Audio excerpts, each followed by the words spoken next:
Good morning, everybody. How you doing today? Back with another episode, this time again talking about cybersecurity basics. We're moving into a little more of what you probably thought when you started thinking about cybersecurity basics. And that, let me just adjust the frame, there we go, is malware. We're going to talk about malware today. Now, it's telling that I waited until episode 6 of the basics run to start talking about something that most people think or associate with cybersecurity. And I think that is because we spend far too much time talking about these crazy new attacks, these theoretical ways of breaching systems, and we do spend too much time talking about malware. So what exactly is malware? Well, malware is malicious software.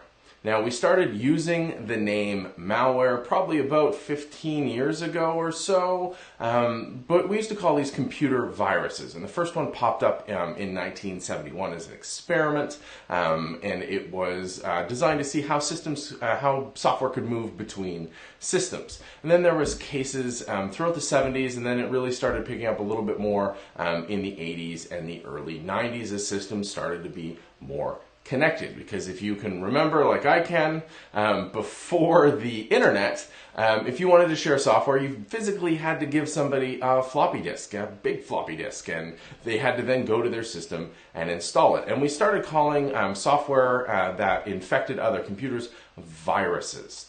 Now, a virus would infect a computer when a certain program was executed. So if you tried to install that pirated game, and yes, it started with a lot of pirated software way back when, you would actually end up getting a nasty surprise in that there was a virus program on that disk that was designed to either do some destructive actions or play a trick. There wasn't so much of a cybercrime enterprise, but it wasn't long before criminals figured this out, especially as computers got connected. So now, we started to see different kinds of viruses pop up. We saw things called worms, and now the defining characteristic of a worm is that it will self-propagate. It will start to push itself to other systems. So a virus had to be installed or run from a point of infection on every machine, whereas a worm kind of figures itself out and it worms its way through a network or connected computers, right? Makes total sense.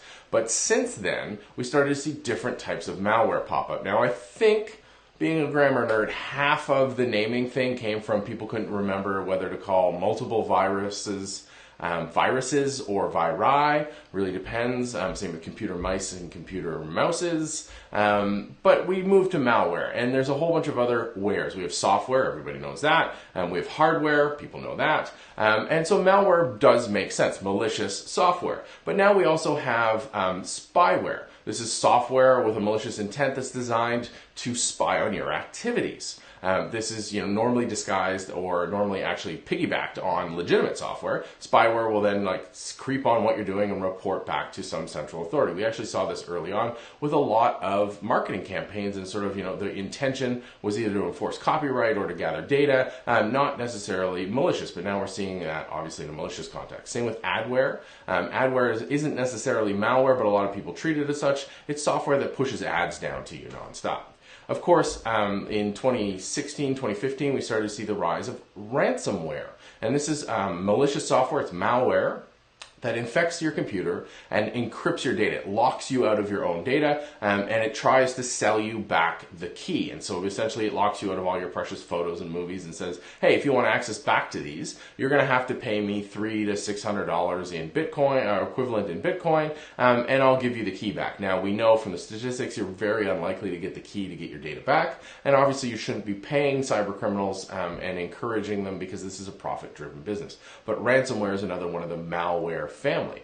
So malware, really straightforward. It's software that's designed with a malicious intent. There's a lot of different types of it, where we see new types all the time. We see cyber criminals, working on things called exploit kits, which helps them generate new malware to take advantage of vulnerabilities. There's a whole host of them, and while the individual sort of subgroups tell you something as a defender, as a concerned IT user, the real thing here is the malware is malicious software. It's designed to do something that you don't want it to do.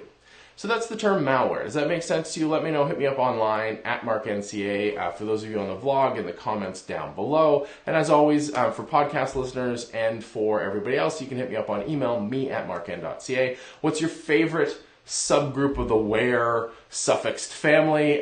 Do you have a particular example that you would kind of dawned on you that, wow, this is a real big problem?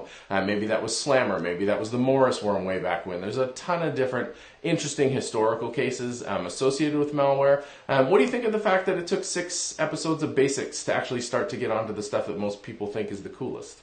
Let me know. I hope you're set up for a fantastic day. I am off for the next few days. I am back on Tuesday, the 4th of September, 2018. Enjoy your long weekend. I know I am going to do my best to do that. I hope you will talk to me soon because this show is very much audience driven. Again, have a fantastic long weekend and we'll see you next week.